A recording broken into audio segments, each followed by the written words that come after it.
Olá, pastora Samia Talk. No último vídeo, eu comecei a falar de Paulo e a respeito do livro de Romanos.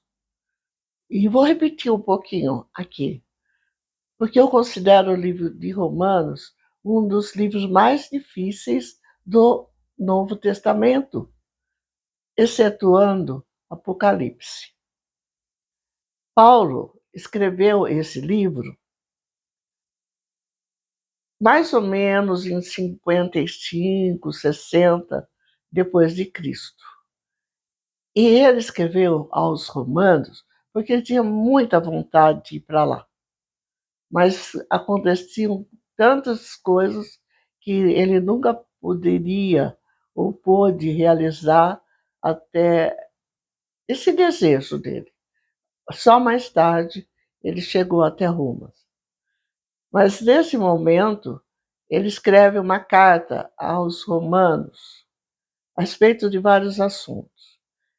Ele não escreveu manualmente. O escriba foi um discípulo chamado Tércio, tá? Então, vamos assim, qual é o intuito de Paulo ao escrever essa carta aos romanos? Ele já tinha feito e participado do grande concílio. Isso está em Atos 15.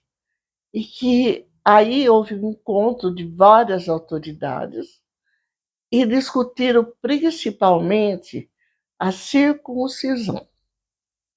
Para você que não sabe o que é a circuncisão, é uma membrana que ocorre no órgão masculino e que muitas vezes é necessário tirar essa membrana ou cortá-la por causa de problema de infecção, de inflamação.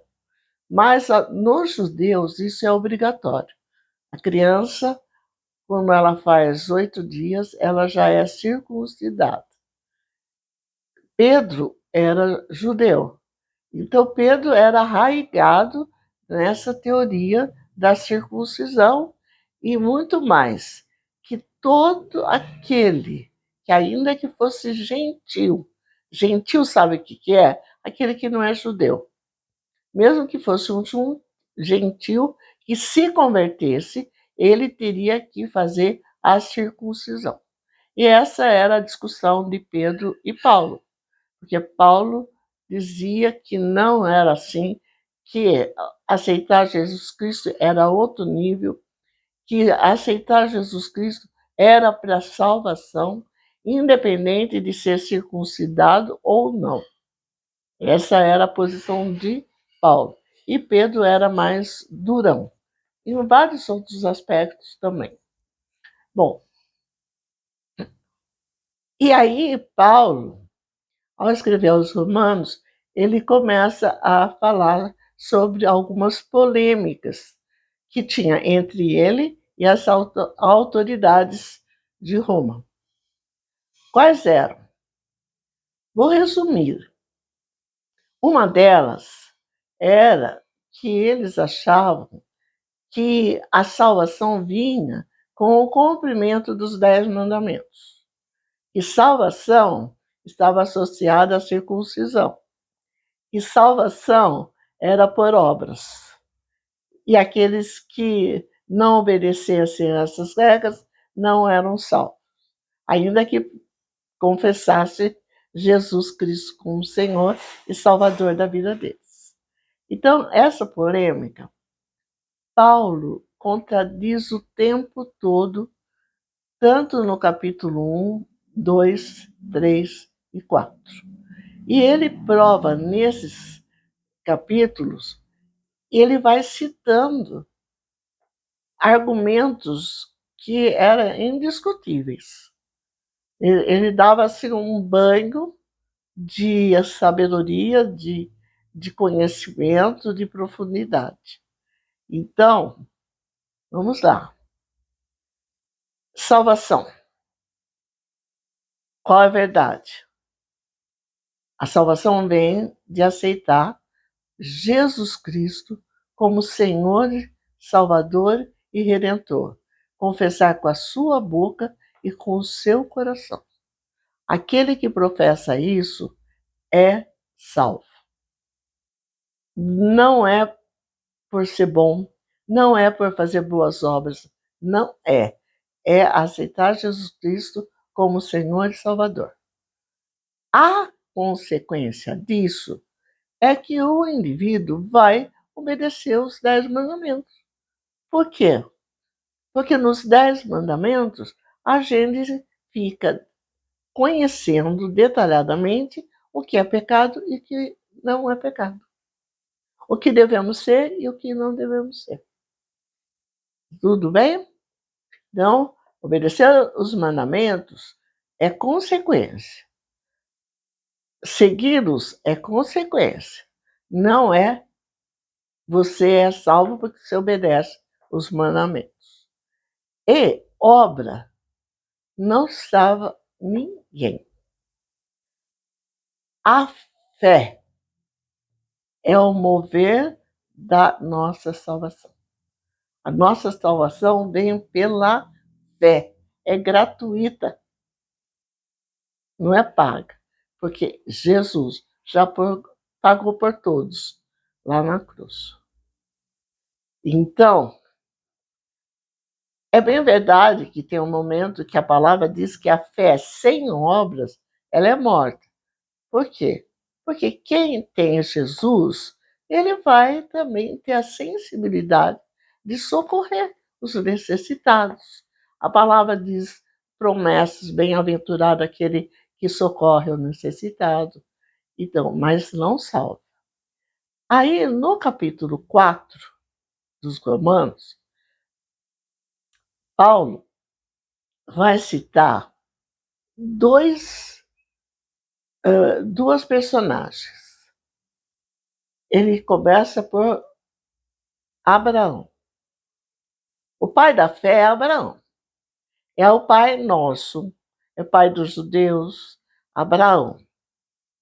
E Abraão, ele foi salvo, ele foi agradável a Deus pela fé. Escuta só, vou citar aquele momento em que vocês sabem que Abraão demorou, ele estava ao redor de 100 anos quando ele foi pai de Isaac, junto com Sara. Agora, ele tinha esse filho mais ou menos com 11 anos, mais ou menos, não estou afirmando. Deus mandou ele sacrificar Isaac. Ele tinha que subir no monte, levar todos os apetrechos para então sacrificar seu filho. Isaac não, desculpa, Abraão não questionou. Ele levou. E ele montou o altar, ele amarrou Isaac no altar. Isaac argumentando com ele, mas cadê o cordeiro? Onde que está? Como que vai ser isso? E quando ele ergueu as mãos para matar o seu filho, né? Deus impediu. E dando a ele, então, o agradável de Deus. Por quê? Veja bem, um pai superando todos os sentimentos paternos e para obedecer a Deus. Mas então é por fé, gente. É fé. Abraão obedeceu por fé. Ele tinha certeza que Deus ia fazer um escape desse momento. Fé. Abraão é o pai da fé. Outro também que é citado por Paulo é Davi. Veja bem, da onde saiu Davi? Enfrentou animais, como o urso, como o leão. Depois enfrentou um gigante de quase 3 metros de altura, Golias. Ele foi escolhido porque ele tinha fé, gente. Abraão saiu da terra de idólatras. O pai dele era escultor de imagens. Por que Deus escolheu Abraão? Alguma coisa diferente ele tinha. Por que Deus escolheu Davi? Alguma coisa ele tinha de diferente. E ele agiu por fé. Mesmo depois, ele, porque Saul ficou endemoniado, e ele, endemoniado, queria matar Davi de qualquer custo. Tá. Aí demorou tempo, tal, foi. Aí Davi assumiu o trono. E aí estava muito boa a vida, né? De um lutador, de um soldado. Mandando agora os soldados a guerrear e ele lá no palácio. Sabe o que acontece com a mente vazia? Uhum. E vazia daqui, olhava, talvez ele pensasse, que monotonia, que preguiça. De repente ele bate os olhos na janela e vê uma mulher linda tomando banho. Quer dizer, ela não estava tomando banho de roupa, tá? Pronto, gritou a carne. E além de adulterar, ele não era o adúltero. Quem era adúltero era ela. Mas quem adultera com o adúltero fica adulterado.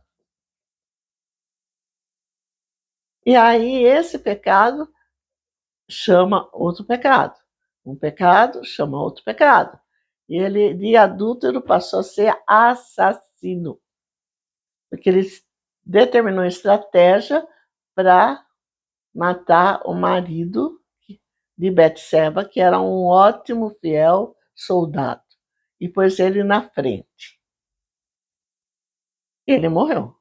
Quer dizer, Davi não matou o homem, mas a intenção dele, a estratégia dele, o tornou assassino mesmo. Bom, vieram consequências.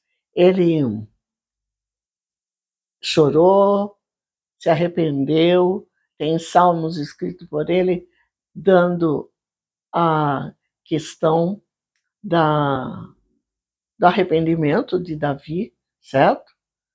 Ele se arrependeu tudo. E depois, quando nasceu o filho do adultério, Deus não deixou viver. E Davi também, ele se entregou e se tornou um homem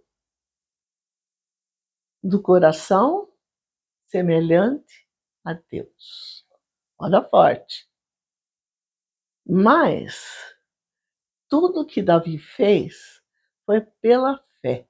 Ele não se tornou um homem de coração semelhante a Deus por causa das obras dele, pela fé. Amém? Então, a fé é que salva. Nós somos salvos pela fé. Eu já tenho falado várias vezes e eu não assim, me arrependo de repetir. Ainda porque a sexta-feira passada eu tive que passar por uma cerimônia de, novamente, um sepultamento de um cunhado querido que foi exumado em São Paulo e nós trouxemos para São Paulo, para Rio Claro. E Deus abençoou tanto, gente, que uma hora eu vou falar o que Deus fez. Tá? Eu passei por esses momentos, mas eu, mais do que nunca, eu me coloco com fé. Fé em Jesus Cristo. Nesses tormentos que estão acontecendo, o mundo cada vez pior, um caos universal, um caos nacional. E a hora? O que vamos fazer? Orar, buscar a Deus a tempo e fora de tempo. E se você não aceitou Jesus Cristo como o único Salvador, Você aceita agora. Você precisa, porque se morrer, nós vamos para o paraíso. Mas se morrermos sem Cristo, nós vamos para o inferno. E esse inferno depois vai ser lançado no lago do fogo e enxofre. Ok? Repete essa oração. Senhor meu Deus, nesta hora eu quero aceitar Jesus Cristo como Senhor e Salvador da minha boca. Desculpa, da minha vida. E com a minha boca eu confesso que Ele é meu Senhor. E no meu coração eu testifico toda essa verdade hoje para sempre. Com Jesus, somente com Jesus, eu sou salvo. Deus abençoe.